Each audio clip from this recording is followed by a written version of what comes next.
Durant la première moitié du XXe siècle, une nouvelle génération d'intellectuels africains émerge.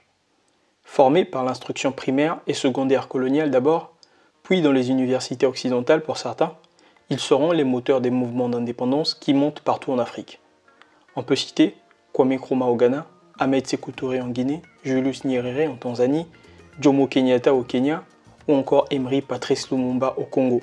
Chers amis, bonjour et bienvenue dans les chroniques de l'Afrophilo.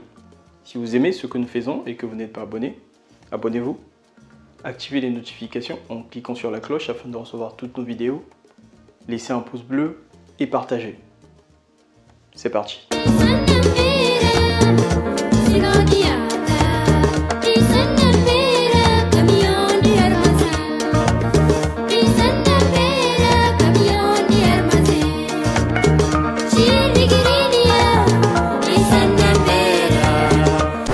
Au milieu du XXe siècle, les mouvements d'étudiants africains atteignent leur paroxysme et bourgeonnent de toutes parts. Ces associations d'étudiants africains réclament l'émancipation des Noirs et des autres peuples du Sud, ainsi que l'indépendance formelle des colonies d'Afrique. La quantité et la qualité de ces associations rappellent toutes les périodes pré-révolutionnaires, telles que le foisonnement des clubs de pensée à la veille de la Révolution française par exemple.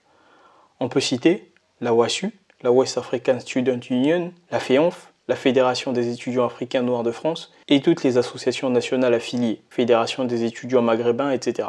Dans une tradition universelle panégriste, véhiculée par le panafricanisme depuis ses débuts, toutes ces associations porteront en leur sein cette volonté d'union de tous les Noirs. Dans le cadre de l'indépendance de l'Afrique, ce sera donc l'union de tous les Noirs par-delà les frontières coloniales tracées par les nations occidentales en 1885 durant la conférence de Berlin. Ainsi naît le panafricanisme africain, qui deviendra un idéal et constituera une pensée majeure en Afrique, et ce, dans les domaines culturels, académiques, populaires et dans une moindre mesure politico-économique. N'oubliez pas, en rappel de nos chroniques précédentes, le panafricanisme est né en Amérique et dans les Caraïbes, et est arrivé en Afrique dans un second temps. Kwame Nkrumah et le Ghana. Le panafricanisme révolutionnaire est celui porté par ceux qui voulaient une indépendance formelle et immédiate des colonies africaines. Souvent très proches de la pensée marxiste, les acteurs de ce panafricanisme marqueront de manière indélébile l'histoire africaine. Kwame Nkrumah en représente la tête de proue. Dès 1957, le Ghana est ainsi la première colonie qui gagne son indépendance. Il constitue un espoir pour toutes les autres nations africaines qui en aspirent tout autant. Le tropisme de Kwame Nkrumah pour le panafricanisme révolutionnaire se fait par la jonction entre cette volonté d'émancipation des Noirs et l'épopée marxiste qui se développe à cette époque et est incarnée par l'Union soviétique depuis la révolution russe de 1917. Cette pensée chez Kwame Nkrumah se manifeste aisément par ses collaborateurs et mentors, à savoir Georges Padmore et Dubois, et par ses écrits notamment le consciencisme. Il faut rappeler que Georges Padmore et Dubois ont été inhumés au Ghana suite à leur volonté. Au-delà des réalités politiques, la critique du capitalisme semblait vraiment s'ajuster parfaitement à la critique de la colonisation.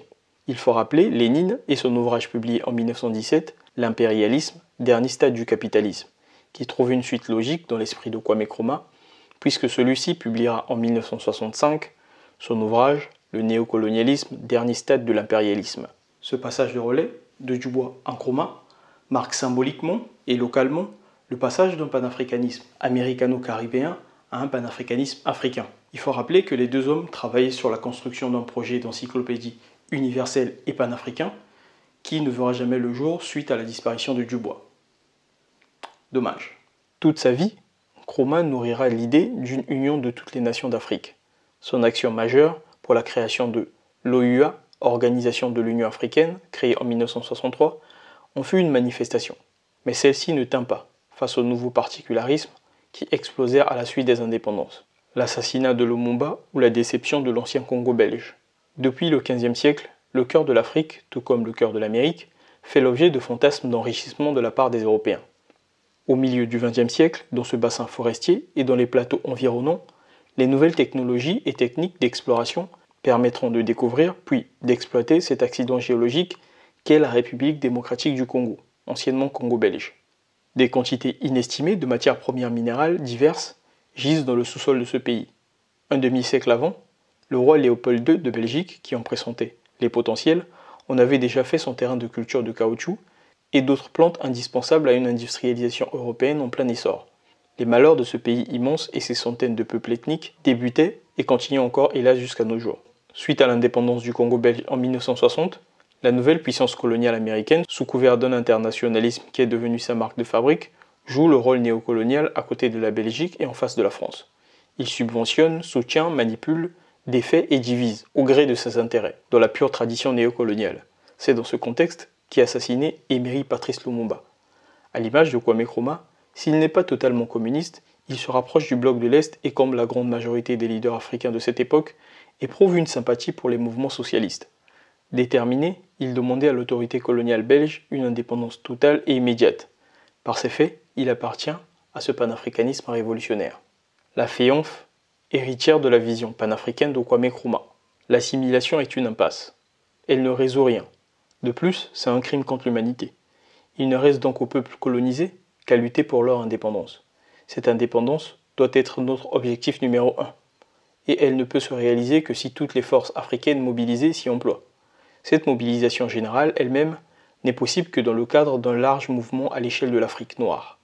Cette union n'exclut que ceux qui pensent que l'esclavage doit durer éternellement et qu'il faut servir fidèlement les maîtres étrangers en se contentant de leur relief de récompense, ou encore ceux qui se complaisent dans des rêves idéalisés d'assimilation intégrale. Mahmoud Diop, membre sénégalais de la FEANF. Creuset de rassemblement des étudiants africains de toute origine en France, la FEANF fut une entité majeure de la vie politique de la France métropolitaine et de ses colonies. Dans le monde anglophone, la WASU, qui fut créée plus tôt, dans les années 1930, assuma un rôle semblable à la FEANF. Fortement inspiré par Kwame Nkrumah dans les années 50, ces rassemblements étudiants militèrent pour les indépendances et pour une Afrique unie sous une nation continentale africaine.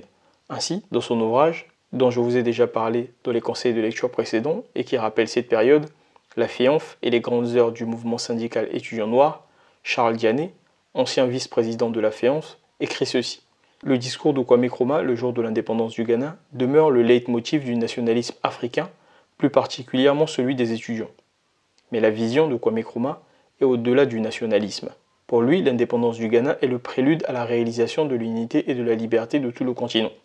Cette conception de l'unité africaine, en plus de la nécessité de libérer leur pays, sont le soubassement de l'engagement politique des étudiants africains. Militant pour le non au référendum de Charles de Gaulle pour l'intégration à la communauté française en 1958, ou encore préférant le discours indépendantiste de Jacques Vergès à celui réformiste de Léopold Sédar Senghor en 1954, les étudiants de la FEANF firent clairement le choix de la radicalité. Pour Yves Benoît, journaliste et anticolonialiste français ayant connu cette période, ces mouvements étudiants africains s'organisaient autour de quelques grands thèmes, à savoir l'unité, l'indépendance et le socialisme. Ces trois points constituent le cœur de la pensée panafricaine de Kwame Nkrumah, hérité de Dubois et de Georges Padmore. Cher Anta Diop, le panafricanisme révolutionnaire en histoire et en culture, ou l'afrocentricité. Ayant fait sa première apparition publique dans la revue Présence africaine d'Alioune Diop, jeune, Cher Anta Diop fait ses armes dans la FEANF. Héritier des thèses panégristes de la première heure telles que le prestige culturel des Noirs depuis l'Égypte antique, déjà évoqué un siècle plus tôt par Anténor Firmin ou encore Wilmo Edouard Bliden, il deviendra le chantre de l'unité culturelle des Noirs en Afrique. Ses études en physique, en chimie et en histoire lui permirent de se positionner en défendant sa vision afrocentrée de l'histoire égyptienne de l'Antiquité, notamment par son œuvre majeure dérivée de sa thèse, à savoir Nation nègre et culture. Bien que les sciences humaines ne soient pas des sciences exactes, histoire, sociologie, anthropologie et linguistique, indépendamment de certaines méthodes d'analyse plus précises, datation carbone 14 principalement à cette époque, la position que Cher Anta Diop défendait avec d'autres, tels que Théophile Obenga, était nécessaire dans une époque d'émancipation formelle. En réponse à tous les argumentaires objectivement faux développés par Gobineau et autres Joseph Viré un siècle plus tôt pour justifier l'infériorité des Noirs, la réponse ne pouvait être que radicale.